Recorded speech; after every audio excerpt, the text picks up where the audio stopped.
Mais bienvenue tout le monde à cet échange autour d'un bâtisseur d'écosystème. Bonjour Elias. Allô, allô? Comment vas-tu? Merci d'être ici. Super content d'être là. Puis ça fait longtemps qu'on se voit physiquement.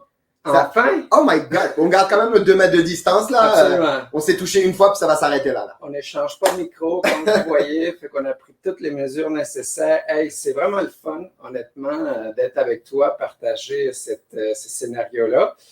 On n'est pas n'importe où. Hein? N'est-ce pas? Exact. En fait, moi, ce que je trouve vraiment génial, puis en termes de timing, c'est le meilleur timing ever parce que là, on est au Lavalab de SNC Lavalab. Ça me dit quelque chose, ça. Je ne sais pas si tu connais SNC Lavalab, c'est une petite compagnie, mais on est en plein, en fait, dans un petit espace de rencontre, justement, très, très sympa avec les écrans, etc. Mais en haut de moi, pour les gens qui ne sont pas évidemment là avec nous physiquement, mais en haut de moi, il y a une super belle estrade. Puis il y a un très, très bel espace pour organiser des activités, des événements, écoute, des choses. Je pourrais en parler pendant des heures parce que c'est sûr que c'est mon dernier petit projet, mais les labs en soi qui n'est pas officiellement ouvert. Hein. Vous avez un sneak peek aujourd'hui. Ça va être une place justement pour partager avec la communauté, ça va être une place pour apprendre, ça va être une place pour s'inspirer. Pour ceux qui ont eu la chance de vivre des événements au Desjardins Lab, mais vous aurez compris un peu les types d'expériences. Et SNC Lavalin, essentiellement, c'est quelqu'un qui se dit je veux collaborer avec l'écosystème, je veux que mes employés se surpassent. Et donc, ça me prend un espace pour échouer, pour apprendre, pour itérer et pour apprendre à collaborer. Ouais. Fait que c'était mon petit pitch du Lavalab, mais je suis très fier. Absolument. Mais au-delà du pitch, et la raison pour laquelle j'y reviens, je suis très heureux qu'on fasse ce live-là aujourd'hui du Lavalab, c'est que c'est une évolution, en fait, et de plus en plus, puis, tu sais, notre audience, c'est beaucoup d'universitaires, des gens qui s'en vont vers leur avenir. Ben, de plus en plus, en fait, les grands groupes, les grandes compagnies veulent travailler avec les joueurs d'écosystème. Ils réalisent de plus en plus que les grands défis qui nous attendent requièrent de l'innovation. Je pense que le mot innovation, c'est un mot galvaudé quasiment, mais for a reason, pour une raison. Absolument. Parce qu'il y a un besoin là-dessus. Puis justement, avant qu'on saute dans le vif du sujet, je trouvais ça intéressant, Elias, qu'on revienne sur comment nous deux on se rencontrait. I don't want to sound like an old couple, but essentiellement, je trouve que nous avons été des collègues, on est devenus des amis, des partenaires d'affaires et essentiellement, comment la relation a débuté, je te le rappelle, je ne me souviens pas, à l'époque, vous organisez déjà, puis je parle il y a peut-être une dizaine d'années, des événements avec Montréal Nutec. Mm-hmm. Moi, je travaillais chez Desjardins, je commençais chez Desjardins à l'époque, puis je m'étais dit, je vais m'inscrire, je vais aller voir, je ne connais rien de ce monde-là, ça semble intéressant. Et je suis allé à un de vos événements, je suis resté jusqu'à la fin, je te dis, hey, excuse-moi, j'aimerais ça vous connaître un petit peu mieux ce que vous faites.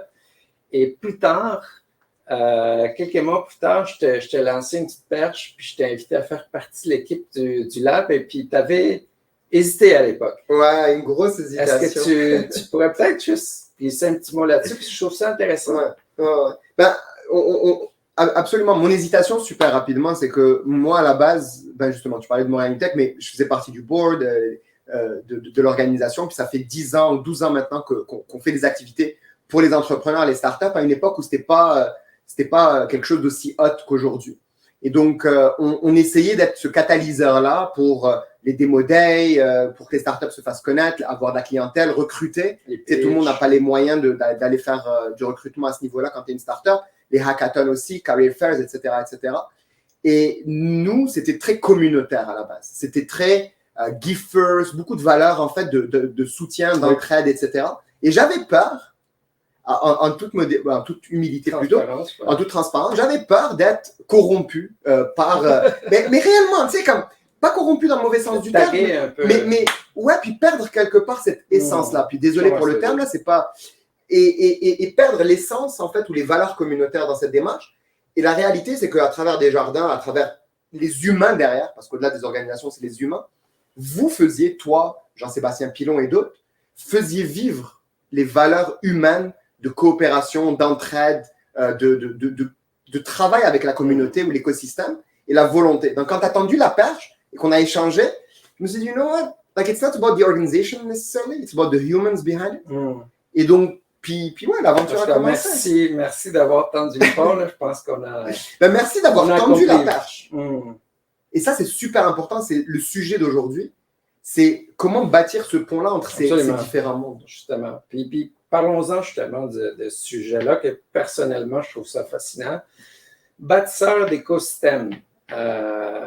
Moi, j'ai ma propre définition. Toi, tu as sûrement des variantes. Les gens qui nous écoutent se font leur propre idée. Tu sais. D'abord, toi, mettons, si je t'ai posé la question, un écosystème, bâtisseur, dans quel but, entre quoi et quoi il faut bâtir des ponts, est-ce que tu pourrais juste comme nous partager un peu ta vision? Puis après ça, je vais essayer de complémenter avec mes points de vue. Okay. Je vais essayer de faire ça rapidement. Ce que je dirais d'abord, l'écosystème, c'est plein de petits écosystèmes, plein de petites communautés, plein de petites bulles qui forment un tout.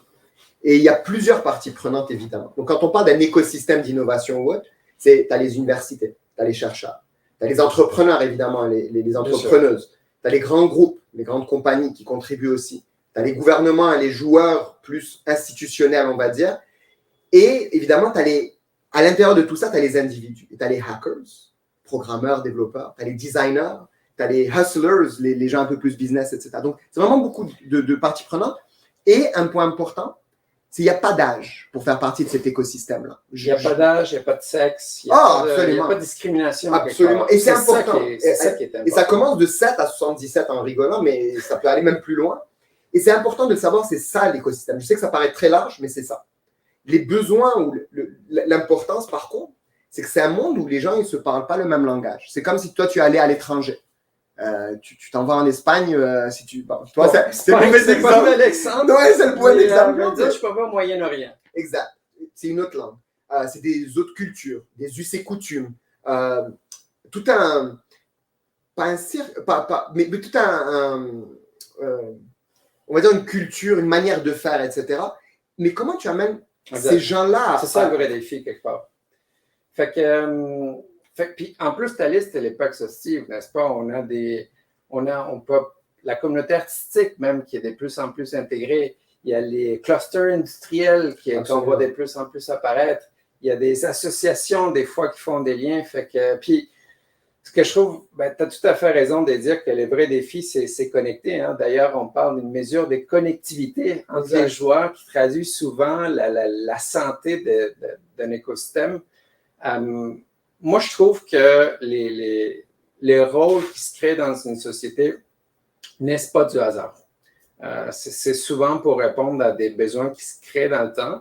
Et comme à l'époque, avoir juste un bon produit, c'était suffisant. Mais aujourd'hui, tu le sais, ça prend un bon produit, une bonne histoire, une bonne storytelling derrière, un super modèle d'affaires et des partenaires et de l'investissement. Fait que ça devient complexe aujourd'hui de réussir, d'être innovant. Et surtout, c'est plus juste des connaissances que ça prend. C'est plus le cumul du savoir, on pourrait prendre les termes des Patrick Condé à HEC. C'est vraiment la diversité. On parle d'une société créative, on parle d'une économie d'innovation. Et pour ça, les entreprises sont allumées puis se sont dit, c'est plus entre les quatre murs que ça se passe, on va s'ouvrir. Maintenant, la question, c'est bien beau de s'ouvrir, faut-il encore que je comprenne avec qui je dois m'associer? Et quel est le rôle chez nous qui va créer ces alliances-là, ces liens-là? Quel est le rôle qui va être cet interprète, comme tu dis, entre les deux cultures, n'est-ce pas? Qui va se retrouver en plein milieu du choc des cultures souvent, puis ça, on l'a vécu, on pourra en parler parce que ça semble un rôle très stimulant, mais en même temps, c'est un rôle assez demandant émotivement, hein, parce qu'on comprend les réalités de chacun et parfois on se sent un petit peu impuissant. Mais on va en parler. Mais bref, moi, je le vois comme cette réponse à cette nouvelle réalité des grandes organisations qui veulent co-créer de plus en plus avec les plus petits joueurs. Parfois, on les appelle les underground. Personnellement, je n'aime pas trop ce terme-là, mais je pense visuellement, ça traduit que c'est parfois en opposition avec un upper ground, mais c'est les middle ground, moi, qui m'intéressent et dont on va parler aujourd'hui. Exactement. Puis c'est un peu cette connexion entre ces deux mondes-là, qui effectivement est ce middle ground-là. Je pense qu'il y a un rôle de plus en plus crucial, mais aussi de plus en plus reconnu dans cette connectivité-là. Et ça, c'est ce qui est super intéressant. Surtout quand on pense à des gens qui s'en vont peut-être en carrière ou qui pensent à bâtir leur avenir, ben, c'est super intéressant de voir que ce qui était peut-être une passion il y a une dizaine d'années. Ou informel, hein, commence à se formaliser tranquillement. Fait que justement, comment tu le vois? Je sais que tu as été, en tout cas à mes yeux, tu as été, et c'est le rôle que je t'avais demandé de jouer à l'époque, soit justement ces bâtisseurs d'écosystèmes tirent des ponts entre Desjardins et l'écosystème montréalais, québécois de manière plus large. Dans le fond, de cette expérience-là en particulier, qu'est-ce que tu retiens? Ben, canadien, pas juste que... Je t'en prie, bien sûr. Worldwide! Worldwide! Mais en fait, un aspect vraiment important, puis de revenir sur comment on l'a fait d'abord physiquement. Et ça prend beaucoup de choses pour bâtir ces liens-là, ces ponts-là. Mais d'abord et avant tout, ça prend une certaine éducation et ça prend une confiance. D'abord et avant tout, réellement, il faut qu'on se fasse confiance. Qu'on partage un peu le même langage, mais qu'on se fasse confiance. Donc, une des premières choses qui ont été faites et qu'on a voulu faire, c'était d'abord créer un espace, un peu comme là, on est au Lavalade, mais créer un espace qui est ouvert sur la communauté, ouvert sur ses joueurs et ses actrices, et ouvert sur l'innovation en tant que telle. Ouais. Donc, d'abord, grande organisation qui crée un espace, et qu'on crée cet espace-là où les gens peuvent venir, et on accueille. Et déjà, c'était ouvert par physiquement, mais la deuxième chose qu'on a faite, et Dieu sait qu'on en a fait, c'est prendre le temps d'accueillir les joueurs de la communauté et les employés aussi. Et donc, on a fait des événements, des hackathons, des ateliers, des formations. Le nombre de week-ends qu'on a passé à justement accueillir des hackathons, comme d'ailleurs, il va y en avoir un au Campus Party ce week-end. Je pense que c'est demain, oui. Ouais, exact. Ou aujourd'hui, même cet après-midi, je exact. suis pas sûr. Ça commence, ouais. Et donc, ce bout-là, c'est se créer cet espace-temps où on peut bâtir ces liens humains parce que la confiance et le lien humain est crucial pour pouvoir aller de l'avant. J'adore que tu amènes ce point-là parce que pour moi, un des rôles les plus importants d'un bâtisseur d'écosystème, c'est provoquer ces connexions-là. Puis un espace physique, quoique c'est pas suffisant, mais extrêmement important, ça vient quelque part créer cet espace-temps où est-ce que, en tant que bon leader, tu tends comme tu disais tantôt, tu tends la perche. Hey, viens chez nous. J'ai envie de t'accueillir. J'ai envie que tu m'expliques ce que vous faites. J'ai envie de comprendre vos challenges que vous vivez en tant qu'organisation. Et by the way, je vais jouer kimono ouvert, puis je vais aussi, moi, t'expliquer ce que je vis. Puis somewhere down the line, mais on va essayer de trouver une certaine réciprocité, un certain intérêt commun. Fait que oui, ça a eu un payback extrêmement intéressant là, cet espace-là qui était là. Puis je te ramènerai même en arrière. Moi, en tant que responsable au début de l'espace, je me souviens que les gens me disaient « Oui, mais on va faire quoi exactement? » Parce que on a souvent dans cette mentalité qu'on a besoin d'un plan A, B, C, D, ou est-ce qu'on va dire « Mais je suis incapable de prévoir exactement ce qu'on va faire. Tout ce que je peux vous dire, c'est qu'on va créer un pont, on va apprendre l'un de l'autre, il va y avoir cette réciprocité. Et à partir de là, on va voir quels sont les projets qu'on pourra faire ou co-créer ensemble. T'sais. Fait que c'est cette espèce de, comme toi, tu as fait c'est leap of faith en tant qu'individu, une organisation qui se lance là-dedans, elle doit aussi dire, je ne fais peut-être pas les réponses à toutes les questions aujourd'hui, mais je vais apprendre, je vais sauter dans le vide quelque part, sans nécessairement avoir une attente mercantile ou transactionnelle de la chose. Absolument. Puis j'aime beaucoup que tu amènes cet aspect-là sans forcément avoir une relation purement transactionnelle. Il ne faut pas être naïf non plus. Là, il y a un gain et il y a un vrai ROI financier, d'innovation, etc., stratégique qui s'en vient. Mais cependant, c'est des relations multipartites. Comme on a dit, il y a plusieurs acteurs dans cet écosystème-là.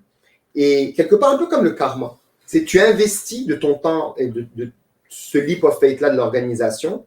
Tu sais que ça va te revenir, mais ça ne va pas te revenir directement. Il faut bâtir des relations et on a eu la chance de le faire en prenant un peu les valeurs d'Amoréal Nutec, les valeurs coopératives, etc., et les mettre ensemble, où on donne d'abord, sans attendre forcément directement en retour, mais on sait que ça va revenir de l'autre côté. Et donc, prendre le temps d'imaginer le futur ensemble, c'est aussi donner et contribuer, etc. Puis, par la suite, ça revient. Et d'ailleurs, c'est ce qui nous a amené à bâtir, par exemple, le coopérateur. Si vous n'avez pas travaillé avec Hacking Hell, d'une manière, le coopératon, c'est un grand programme aujourd'hui, 6 semaines pour lancer des entrepreneurs ou accompagner des startups existantes. Propulsées par des jardins. Exact. Donc, innovation verte, impact social, etc.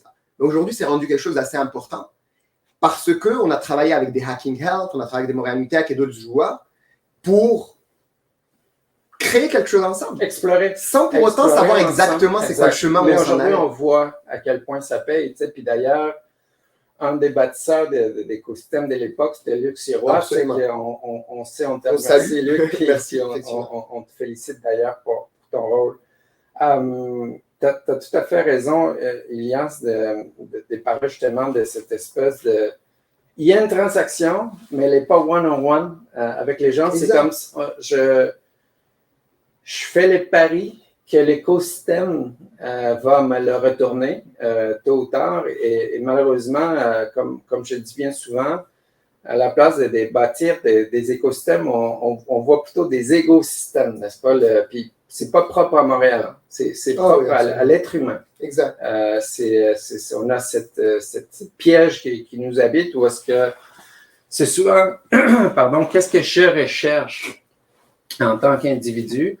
Et malheureusement, ça se traduit souvent par répliquer des initiatives à la place de cartographier ce qui existe et capitaliser sur des joueurs. Puis tu sais, c'est pas pour plugger Montréal Tech, mais il y en a tant des joueurs à Montréal qu'on pourrait dire pourquoi que je mets pas 2-3 joueurs ensemble. Je m'associe à eux, puis je vois, pas juste financièrement, mais comment moi, en tant qu'organisation, je peux m'associer, y apporter, créer de la valeur, prétendre mon savoir-faire, des mentors, des espaces, de l'argent. Tu sais, est-ce que toi, en tant que responsable d'une OBNL comme celui-ci, est-ce que c'est quoi ton lessons learned justement dans ce domaine-là? Absolument. Un point très, très important à ce niveau-là, c'est si on veut véritablement passer de l'égo-système à l'écosystème et contribuer pour soi et son organisation, il va falloir travailler dans cet écosystème-là. Et réellement, pas faire fi de soi, mais savoir c'est quoi d'abord cet écosystème-là. Tu sais, comme aujourd'hui, on en parle, tu sais, c'est un petit fireside chat entre nous, mais c'est juste un point de départ. Que tu sois un grand groupe ou même un étudiant, il faut effectivement, my main lesson learned, là, c'est ton first step, que tu sois extraverti ou introverti, que tu sois une grande organisation ou une petite start-up, whatever, ou un étudiant individuellement, c'est get out there.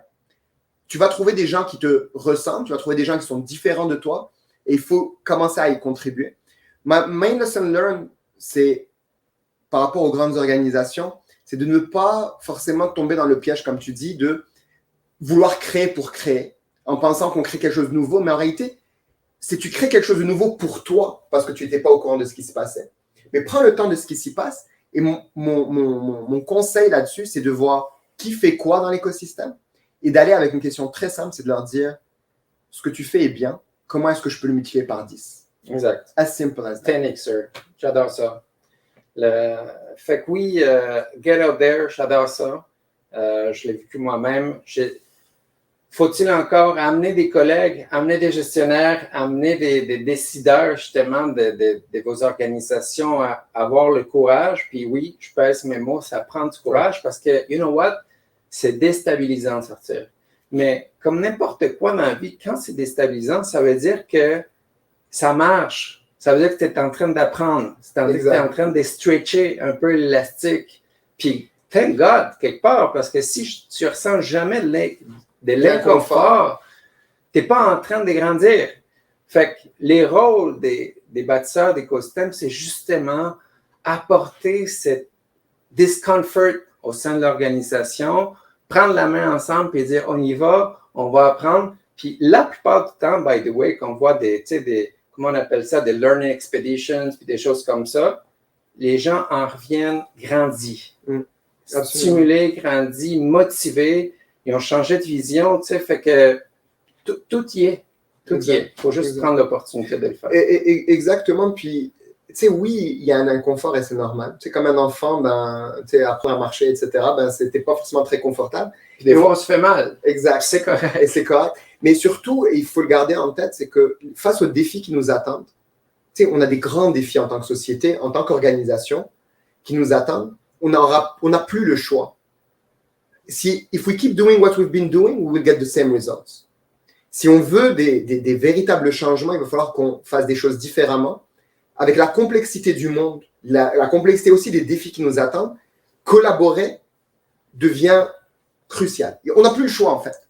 Et donc, apprendre à collaborer avec des gens qui ont une culture différente, etc., prend un premier pas. Et un bâtisseur d'écosystème, ou un contributeur d'un écosystème, ou quelqu'un qui doit avoir cette humilité-là, mais avoir aussi cette authenticité-là. De pouvoir aller voir des grands groupes, ou de voir des gouvernements, ou de voir d'autres acteurs et d'être authentique et vrai. De ne pas, quitte à ce que des fois c'est inconfortable pour soi-même aussi, Bien sûr. De ne pas jouer la game forcément.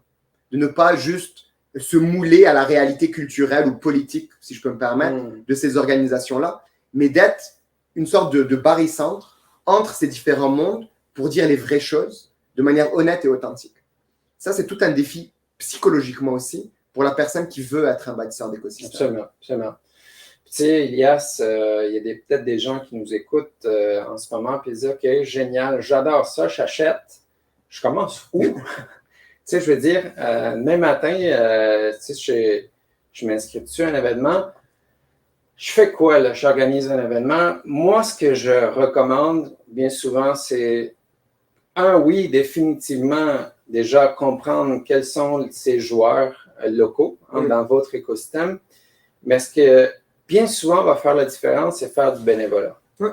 Faire du bénévolat, offrir de votre temps, comprendre la dynamique derrière. Vous allez d'ailleurs comprendre que c'est beaucoup plus complexe, qui font des choses énormes avec peu de moyens. Donc déjà là, il y a un énorme apprentissage. L'agilité de ces gens-là et surtout l'impact.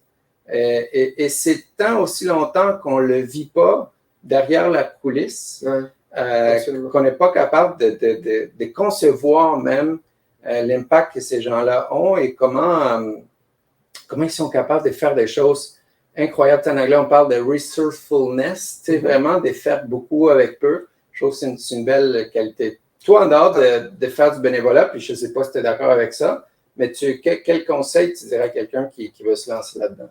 Ben, en toute humilité, je dirais, il n'y a pas forcément de recette. On est encore, et c'est la beauté de la chose là, juste, on est encore dans le craftsmanship. Pas de secret sauce pour prendre les langages startup. Exactement, il n'y a pas forcément de secret sauce. Et on est encore dans une phase un peu artisanale. Ça commence à se structurer. Il y a une dizaine d'années, c'était un hobby quasiment.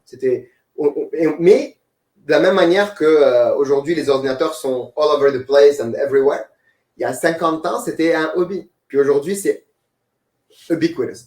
Donc là, pareil. À l'heure actuelle, on est dans une sorte d'institutionnalisation. Ça devient un véritable rôle, un véritable job. Mais on est en train de le bâtir. Comme on dit là, the best way to imagine, to forecast the future is to build it. Donc là, on y est. Maintenant, en termes d'étapes, on partage un petit peu notre expérience. Effectivement, c'est tendre la main à Montréal, il y a par exemple la Maison Notman. Mais dans n'importe quel écosystème, et ça peut être un petit écosystème, même au Saguenay, ici au Québec, à Victoriaville, il y a du monde. Il y a, comment ça s'appelle, Saglac. On parle de hackers, etc. La conférence Saglac, etc. Les camps à Québec. Exactement. Donc, partout, tu vas trouver des gens qui te ressemblent dans un premier temps. C'est plus facile, entre guillemets, d'y aller à deux. Donc déjà, ça, c'est la première étape. Et oui, s'il y a déjà des choses qui existent, savoir un peu où faire ce mapping-là et être un volontaire d'un côté. Mais de l'autre côté, c'est aussi comment organiser ou essayer de voir les gaps dans cet écosystème-là à partir du moment où tu t'impliques, resourcefulness comme tu as dit, mais il y a aussi des gaps et il y en aura tout le temps. Comme aujourd'hui, on le voit par exemple, la collaboration des grands groupes et des startups. Les grands de ce monde veulent travailler avec des startups. Il y a un gap de compréhension de part et d'autre. On a aussi les chercheurs à l'heure actuelle où on veut de plus en plus que les chercheurs puissent commercialiser leurs recherches. C'est pas évident de les faire sortir justement de leur bulle à eux aussi. Donc tout ça, à l'heure actuelle, ce sont deux gaps. Donc imaginez ou rester en action pour imaginer c'est quoi ces gaps-là et les pas les cultiver, mais les remplir plutôt. Absolument. Puis il y a des prompts de ce monde qui font un super job là-dessus. Là, on parle un peu du comment. Moi, un des une des compétences justement de ces bâtisseurs d'écosystèmes que j'aime bien, c'est la socialisation des idées. Ça, pour moi, c'est une des qualités les plus importantes ou des compétences à développer. Ce sont justement ces gens qui sont, comme tu disais au début, comprendre, cartographier l'écosystème, comprendre what's in it for me, parce qu'il y en a des what's in it for me pour un what's in it for us pour tout le monde. Et ensuite, ce sont des gens qui, la manière dont ils communiquent les idées des autres, sont capables justement de l'amener au bon port. Mais il n'y a pas un chemin. Le chemin est souvent, n'est-ce pas, il va bifurquer, il va disparaître parfois, il va sauter, il va avoir un hiatus. Mais ce sont des gens qui sont très forts pour faire cheminer les idées. Ce qu'on appelle la socialisation des idées. Parfois, on croit à tort que parce qu'on a une bonne idée, un bon produit, un bon modèle d'affaires, somehow, il va y avoir un gros investisseur qui va arriver ou une grosse corpo qui va faire affaire. Ça n'arrive jamais comme ça. Puis, avec ton expérience, j'imagine qu'il n'y a pas personne mieux que toi pour le voir. Le nombre des bonnes idées qui ne trouvent pas bon port, les rôles de l'écosystème, les bâtisseurs de l'écosystème là-dedans, comment tu le vois justement? Justement, c'est cette glue-là. Tu sais, on parlait tout à l'heure du upper ground, middle ground, et underground. C'est ce middle ground-là, en réalité, c'est cet espace qu'on essaie de se créer où le upper ground peut rencontrer le underground. Mais entre les deux, il y a ce besoin d'être la glue, être la colle. La colle, le ciment, ouais, c'est ça, beaucoup de français aujourd'hui. Mais le ciment entre ces deux mondes-là, mais ça vient aussi de la capacité à avoir un langage de part et d'autre. Et ça, c'est un des aspects fondamentaux d'un bâtisseur d'écosystème, c'est cette capacité-là, non pas à se métamorphoser, mais à comprendre en restant soi-même et rester authentique, mais à comprendre les autres mondes. Et ça, sincèrement, c'est comme aller au gym. Ça se pratique. Et je te remercie d'ailleurs dans cette expérience-là des 10 dernières années où partir d'une OBNL, travailler dans le monde plus corporate et réussir à joindre les deux bouts, c'est comme aller au gym, il faut le pratiquer, comme toi aujourd'hui avec SNC Lavalin aussi. On continue à le pratiquer pour l'améliorer. Je trouve ça super important ton bout de traduire les deux réalités. Tu sais, je trouve souvent la différence entre un bon traducteur et un bon interprète. Tu sais, l'interprète, il va plus loin. Il fait pas juste faire une traduction textuelle. Il va adapter le contexte à la réalité de l'autre et c'est vraiment dans les deux sens. Fait que je abonde dans le même sens que toi. Si on parle un peu des pièges puis des conditions de succès, là, moi, il y en a un qui me choque à chaque fois quand je vois ça. Et c'est justement ce qu'on appelle les mariages des vedettes. Là.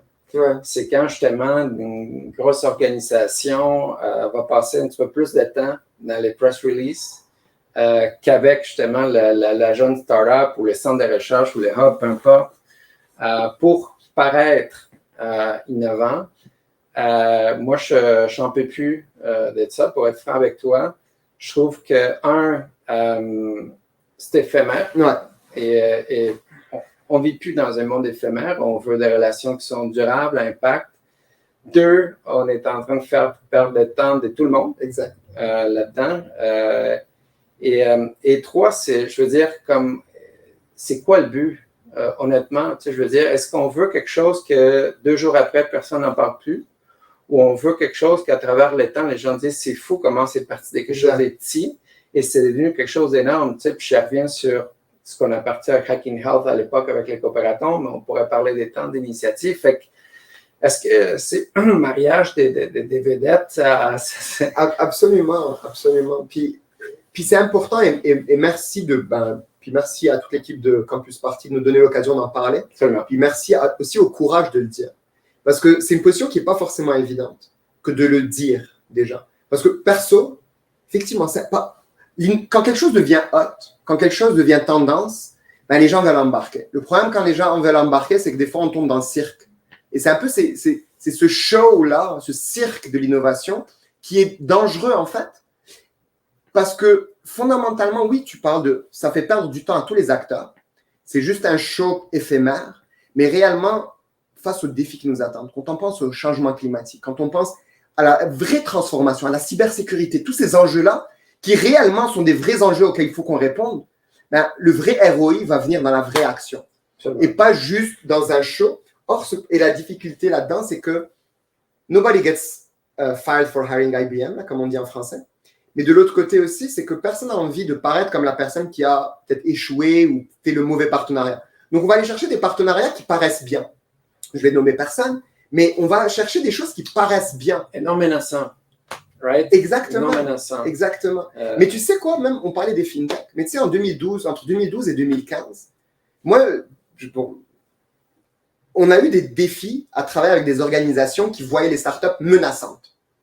Il y a 8 ans. Menaçantes. Oui, tu amènes une fintech et comme, oh, ça c'est mon compétiteur. Quoi, tu m'amènes à mon bureau? Non, wow. Nos données. 8 ans après, bon, on va pas parler de ça, mais 8 ans après, les grandes institutions veulent travailler avec les startups. 8 ans après. Donc, si tu veux bâtir ton futur, si tu veux réellement répondre aux grands enjeux, il faut aller au-delà du show. Le show, c'était bien il y a 5 ans. Can we be done with that, please? Can we actually get shit done? Et ça, le bâtisseur d'écosystème doit pouvoir garder cette flamme vivante de la substance au-delà de la forme, quelque part. Si l'opportunité derrière, absolument. Un autre piège pour parler ainsi, moi, c'est souvent le rapport des forces. Ouais, n'est-ce pas? Puis même le respect envers les joueurs plus petits. Je déteste ces termes-là parce que je veux dire, la taille, quelque part, c'est irrelevant dans nos discussions. Absolument. Mais, tu sais, quand une grande entreprise veut innover, elle a le choix, tu sais, quelque part. Elle peut comme développer son savoir-faire interne, elle peut acheter un brevet, une technologie, faire l'acquisition de petits, moyens joueurs, s'associer ensemble. Quand une start-up, une jeune pousse veut innover, elle peut juste innover. Elle n'a pas les moyens que la grande est là. Puis malheureusement, ça se traduit souvent par des rapports de force différents. C'est comme on dit, les gros bouts du bâton.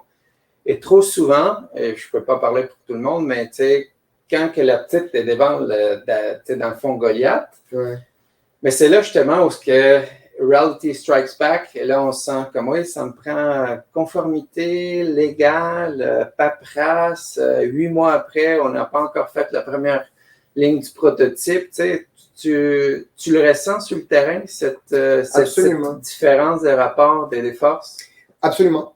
Et ce qui est intéressant, le David versus Goliath, c'est que, il y a quelque temps, on voyait le versus. Aujourd'hui, on a le Goliath aussi veut travailler avec David. Absolument. C'est déjà une très bonne nouvelle. Ouais, donc, on parle des risques mais il y a un besoin parce que la grande organisation réalise qu'elle n'a pas la vélocité d'une startup. Exact. Elle n'a pas le forward thinking technologique ou scientifique ou autre d'une startup parce que c'est des gens qui sont passionnés souvent, qui sont sur le edge, qui ont une passion pour la technologie, la science, etc. Donc, ils ont ce edge-là et la capacité à prendre des risques. Parce que réellement, une grande organisation a besoin de garder cette confiance-là, qui est un actif majeur. L'actif principal d'une grande organisation avec sa clientèle, c'est la confiance.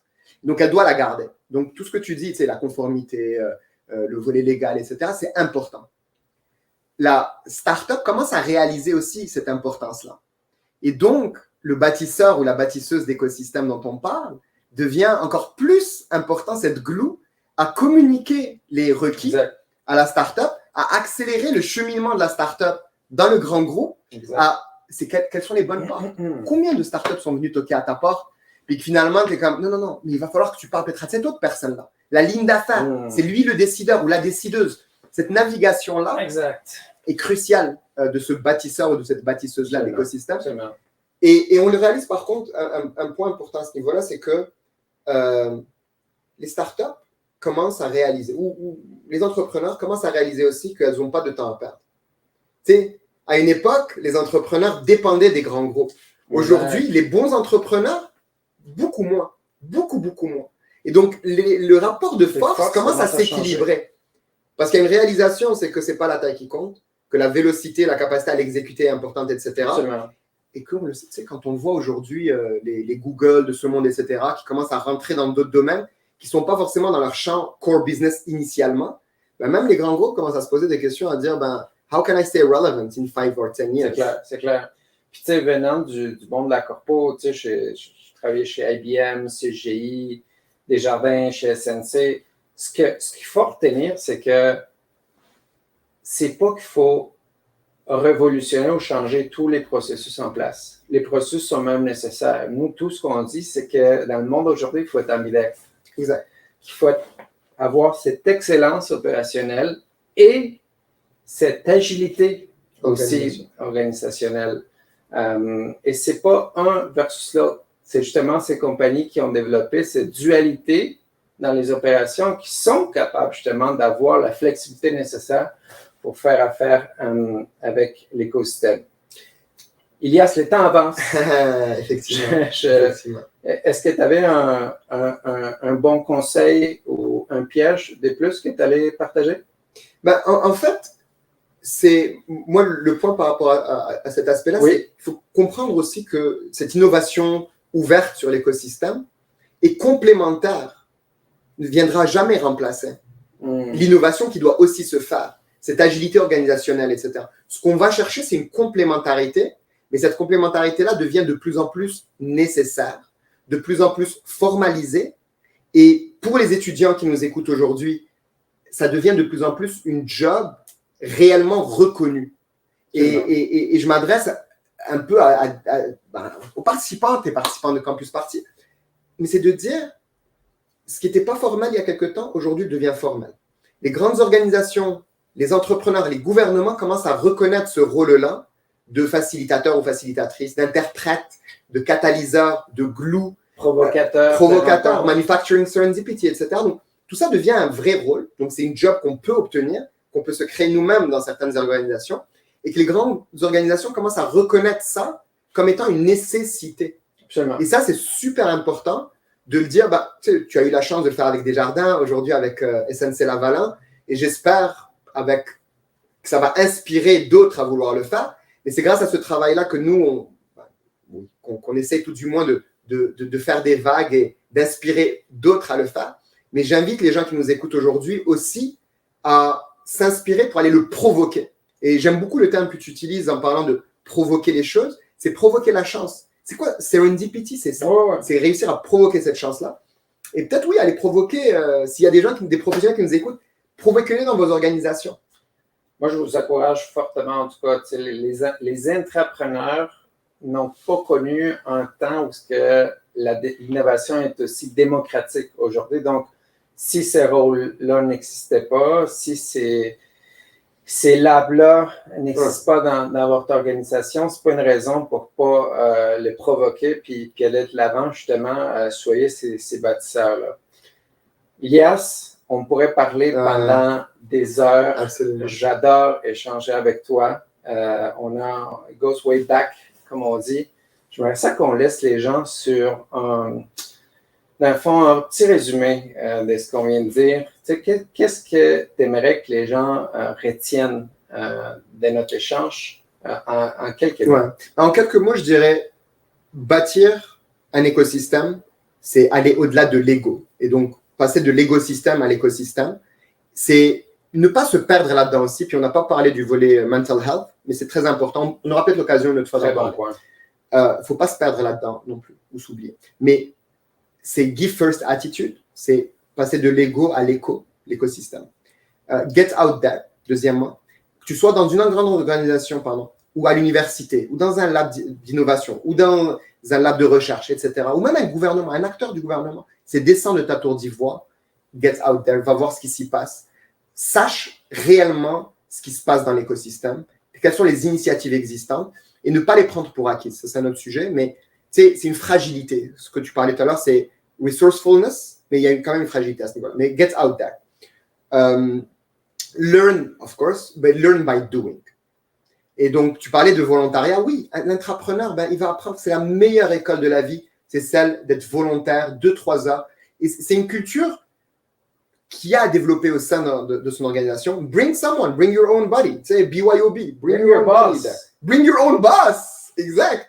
Puis, il ou elle l'apprécie de plus en plus par ailleurs. Absolument. Absolument. D'ailleurs, je l'ai fait récemment. Okay. J'ai pris mon gestionnaire chez SNC et je l'ai amené dans un événement de Startup en résidence à la Maison Notman. il adorait. Exactement. Il adorait, puis j'adore cette ouverture d'esprit chez Sensei, d'ailleurs. Fait que, est-ce que tu en avais un dernier? Ben, ce que je dirais, c'est développer le muscle, c'est le pratiquer. C'est pas, like, things evolve very fast. C'est un écosystème qui évolue vraiment très rapidement. Oui. Et il faut pas le, en fait, faut juste pas le prendre pour acquis. Faut développer ce muscle-là, voir les gaps. Patience. Oui. Aussi. J'aime ton analogie des muscles, puisque tu commences à t'entraîner, puis tu dis, OK, quand est-ce que je vais voir le corps? Il n'y a pas une date, mais ce qui est certain, c'est que tu le fais jour après jour après jour. Éventuellement, il y a cette notion de discipline envers l'écosystème. Moi, de mon côté, regarde, je pense que ce que tu as dit, c'est super pertinent. Je rajouterais du côté des grandes organisations l'humilité. Extrêmement important. Dans n'importe quelle relation d'ailleurs, mais notamment avec l'écosystème humility, humility, humility.